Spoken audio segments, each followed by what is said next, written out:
Amreli બેઠકથી ticket કપાયા બાદ નારણ કાછડિયાએ પહેલીવાર બળાપો કાઢ્યો છે। સાવરકુંડલામાં કાર્યક્રમમાં ભાજપ સામે બળાપો કાઢતા કહ્યું કે કોંગ્રેસમાંથી સવારે આવે, બપોરે ખેસ પહેરે અને બીજા દિવસે કેબિનેટ મંત્રી પદ મળી જાય છે। તેમણે પાર્ટીનું કામ કરનારાઓની કદર થતી નથી હોવાનો પણ બીજેપી પર આરોપ લગાવ્યો છે। ભાજપમાં અનેક મજબૂત ચહેરા હતા, પરંતુ અહીં બોલી ન શકે તેવા ઉમેદવારોને ટિકિટ આપીને કાર્યકર્તાઓ સાથે દ્રોહ કર્યો છે।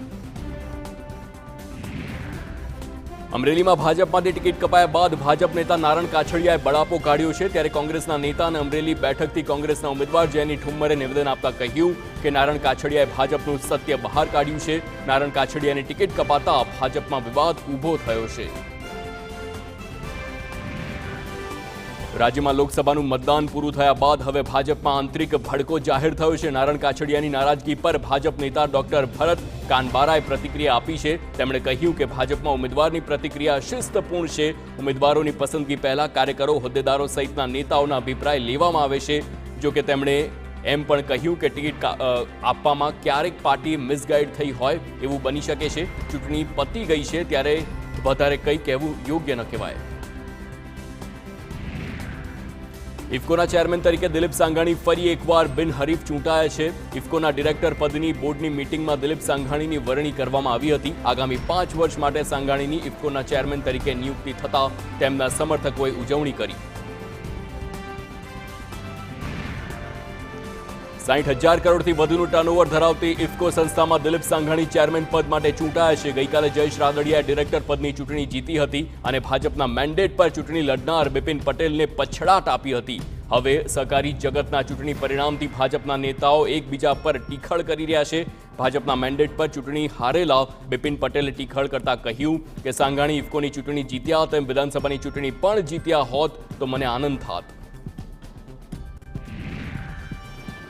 દાહોદ લોકસભા બેઠક પર મતદાનમાં બૂથ કેપ્ચરિંગ મામલે ચૂંટણી પંચ દ્વારા ફરી મતદાન યોજવાનો નિર્ણય લેવામાં આવ્યો છે। આવતીકાલે પ્રથમપુર મતદાન મથકે ફરી મતદાન યોજવામાં આવશે।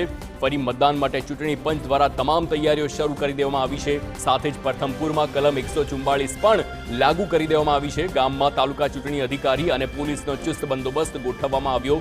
બૂથમાં પ્રવેશ માટે મેટલ ડિટેક્ટર મશીન ગોઠવવામાં આવ્યા છે। તંત્ર દ્વારા 220 નંબરના બૂથમાં લાઈવ વેબકાસ્ટિંગ કરાશે।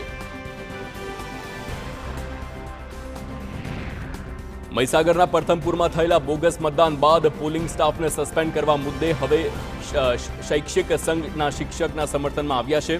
રાષ્ટ્રીય શૈક્ષિક મહાસંઘના આગેવાનોએ ચૂંટણી પંચને રજૂઆત કરી કે પોલિંગ સ્ટાફ ભયના માહોલમાં હોય ત્યારે તેમને પૂરતી સુરક્ષા આપવી જોઈએ। બૂથ કેપ્ચરિંગ જેવી ઘટનામાં ચૂંટણી ફરજ પર રહેલા શિક્ષકોને જવાબદાર ન માની શકાય। રાષ્ટ્રીય શૈક્ષિક મહાસંઘે ચૂંટણી પંચને પત્ર લખીને રજૂઆત કરી। સુરેન્દ્રનગરમાં ચૂંટણી પંચના નિયમો તોડનાર યુવક સામે કાર્યવાહી કરવામાં આવી। મતદાનના દિવસે બૂથની બહાર ઊભા રહીને ભાજપનો પ્રચાર કરનાર યુવક સામે ચૂંટણી પંચે ગુનો દાખલ કર્યો છે।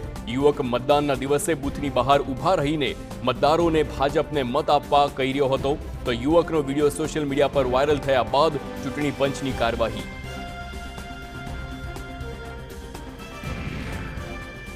રાજ્યમાં મંગળવારે લોકસભાની ચૂંટણી માટે મતદાન થયું છે। બધા મતદાતાઓએ જ્યારે મતદાન કરી રહ્યા હતા ત્યારે ભરૂચના વાલિયાના કેસર ગામનું મતદાન મથક સુમસામ હતું।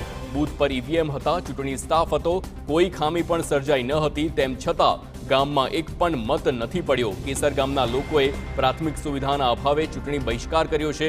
એક પણ ગ્રામજને મતદાન કર્યું નથી। કેસર ગામના લોકોએ સતત ચોથી વખત ચૂંટણીનો બહિષ્કાર કર્યો છે।